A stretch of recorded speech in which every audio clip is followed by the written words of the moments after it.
So as we turn the calendar over and many of us are back working from home, many are also trying to figure out what the big interior design trends are going to be. Well, we have designers that are pointing to houseplants being really big this year. So if you're new to houseplants, we have you covered. Noelle Aiken is joining us from Petiti Garden Center. She's joining us live to simplify things for us. Noelle, thank you so much for joining us. And you know, for someone like me who would just be starting out because I want to jump on this trend, what's the first thing we need to think about when it comes to what plants we're getting?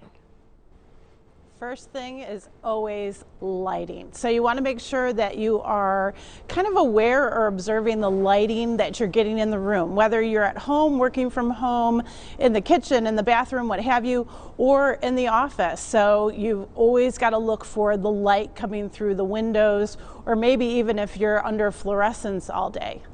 Okay, good to know. And my biggest thing is then how do I make sure I don't kill these things? So lighting is probably number one. Are there other things we need to take into consideration when we're looking at this? I mean, certain plants might do better in certain areas. Right, exactly. So starting with bright light, if you have southern face windows or western or eastern facing windows, you're getting direct sunlight through those windows. So plants that are more succulent or cactus-like are always going to do really well. Things like Haworthia, things like your hedgehog aloe. And even bright light, let's say you have a wide open north facing window, that's going to be a really nice bright indirect light spot. And that's really great for colorful plants like these bromeliads where they have colorful foliage, and that brighter light will really take care of them. Those two aspects, the direct sun and then also the bright light, will work for most of your flowering indoor plants as well. Things like African violets and orchids and those types of things too. What about watering? Is there such thing as overwatering plants, or thinking that it might, you might feel like it's too dry, but I've also heard you can overwater, which is something else that I might make the mistake of doing. Absolutely. So you always want to err on the side of being dry or keeping the soil dry. So if those plants are wilting slightly before you thoroughly rewater, that's always a really good thing to do, especially indoors over the winter. Some of the plant materials not getting as much light through the windows or maybe from a lighting unit or fixture.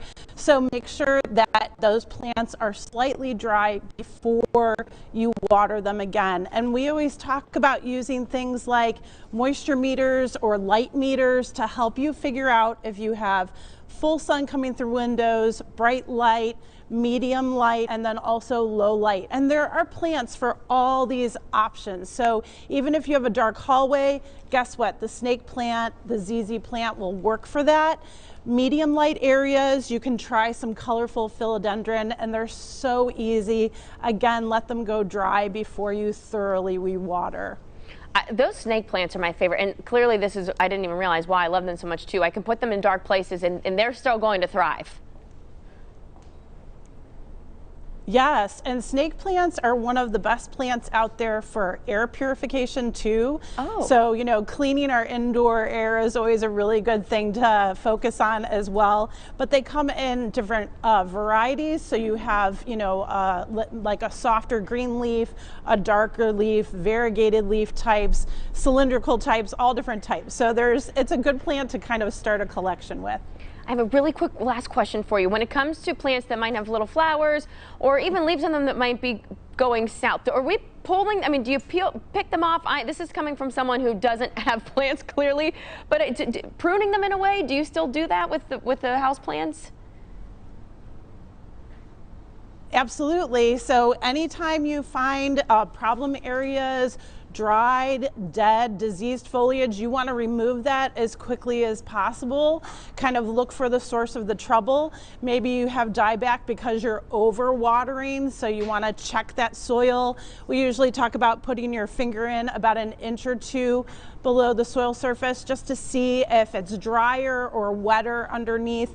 But absolutely, taking care of those plants, you know, daily, every other day, keeping a lookout for them is always a great thing to do. Well, after talking with you, I feel that I can do this, and I think I'm going to come purchase my first snake plant from you and then continue on from there.